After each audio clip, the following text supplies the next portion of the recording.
तो नमस्कार दोस्तों, स्वागत आप सभी का हिंदी साहित्य की एक और क्लास में। देखिए, इस क्लास में हम कुछ प्रमुख कवियों की कुछ प्रमुख रचनाओं के बारे में जानेंगे, जहां से आपको यूपीएससी में बहुत हेल्प मिलने वाली है। ठीक है, तो आइए शुरू करते हैं। ज़्यादा बातें नहीं करेंगे क्योंकि मैं चाहता हूँ कि आपको कम से कम समय में हिंदी साहित्य को एक सीक्वेंस वे में कंप्लीट करा दूँ। ठीक है, अभी तो हम प्रमुख रचनाओं के बारे में जान रहे हैं। फिर मैं आपको एक सीक्वेंस में प्रमुख उपन्यास, प्रमुख नाटक, प्रमुख निबंध और प्रमुख कहानियों के बारे में भी बताऊंगा। ठीक है, तो आइए शुरू करते हैं। देखिए, बात करें हरवंश राय बच्चन जी की। हरवंश राय बच्चन जी की कौन कौन सी ऐसी प्रमुख रचनाएं हैं जहाँ से एग्जाम में डायरेक्ट प्रश्न पूछा जाता है। जैसे आपकी हुई मधुशाला, प्रणय पत्रिका और मधुबाला। ये तीन इनकी प्रमुख रचना है हरवंश राय बच्चन जी की। ठीक है, उसके बाद है नरेंद्र शर्मा जी। नरेंद्र शर्मा जी की आपको रचना देखने को मिलेगी कदलीवन, जो कि मोस्ट इम्पोर्टेंट रचना है इनकी। उसके बाद है प्रभात फेरी। ठीक है, नेक्स्ट है आपके रामेश्वर शुक्ल अंचल। रामेश्वर शुक्ल अंचल, इनकी आपको रचना देखने को मिलती है अपराजिता और मधुलिका। अपराजिता और मधुलिका। ठीक है, देखिए आपसे मेरी एक छोटी सी रिक्वेस्ट है। आप ये मत समझिएगा कि चैनल छोटा है, सब्सक्राइबर कम है तो कंटेंट में क्वालिटी नहीं होगी। कंटेंट आपको एकदम ज़बरदस्त मिलेगा यूपीएससी को टारगेट करते हुए ही।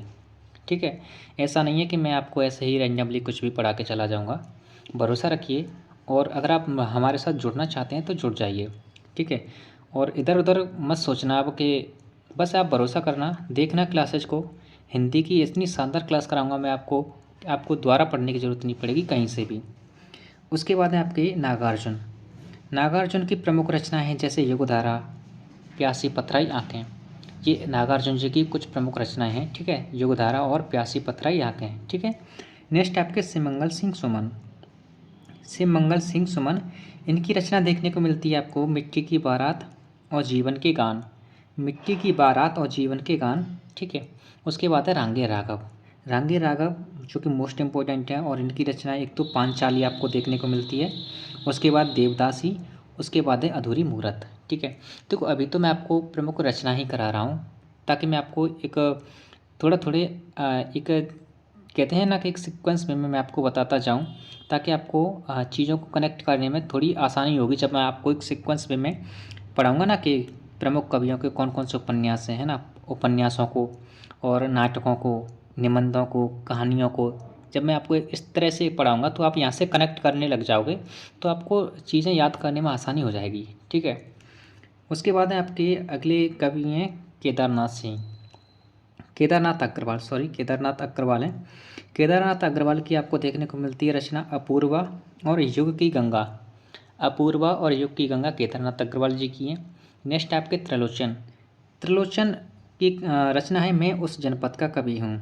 मैं उस जनपद का कवि हूँ। ठीक है, उसके बाद है आपके धर्मवीर भारती जी। इनकी रचना है कनुप्रिया, अंधा युग और ठंडा लोहा। कनुप्रिया, अंधा युग और ठंडा लोहा इनकी कुछ प्रमुख रचनाएं हैं। ठीक है, अब बात करते हैं केदारनाथ सिंह की। केदारनाथ सिंह, जमीन पक रही। ठीक है, जमीन पक रही ये केदारनाथ सिंह की रचना है। ठीक है, उसके बाद आपके शमशेर बहादुर सिंह। शमशेर बहादुर सिंह, इनकी रचना है दो आब और कुछ कविताएं। दो आब और कुछ कविताएं, ये शमशेर बहादुर सिंह की रचना है। ठीक है, आइए कुछ अन्य कवियों और उनकी रचनाओं के बारे में भी जान लेते हैं। जैसे अगर आपसे पूछा जाए कि भवानी प्रसाद मिश्र जी की प्रमुख रचना कौन सी है, तो आपका आंसर होगा सतपुड़ा के जंगल। सतपुड़ा के जंगल। ठीक है, नेक्स्ट आपके नरेश मेहता। नरेश मेहता की है प्रवाद पर्व, महाप्रस्थान और सरबरी। महाप्रस्थान और सरबरी को आप स्टार मार्क कर लेना, जो कि नरेश मेहता की रचना है। उसके बाद है सर्वेश्वर दयाल सक्सेना। सर्वेश्वर दयाल सक्सेना, खूंटियों पर टंगे लोग।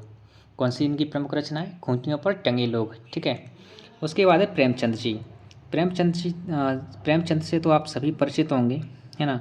बचपन से ही इनकी आपने किताबें पढ़ी होंगी, तो उसमें भी प्रेमचंद जी के बारे में बताया गया है। तो इनकी रचना है गबन, गोदान और रंगभूमि। कौन कौन सी हैं? गबन भी इनकी रचना है, गोदान भी इनकी रचना है और रंगभूमि भी इन्हीं की रचना है। अब आप मैं ये मत सोचना कि बस तीन ही कराए हैं।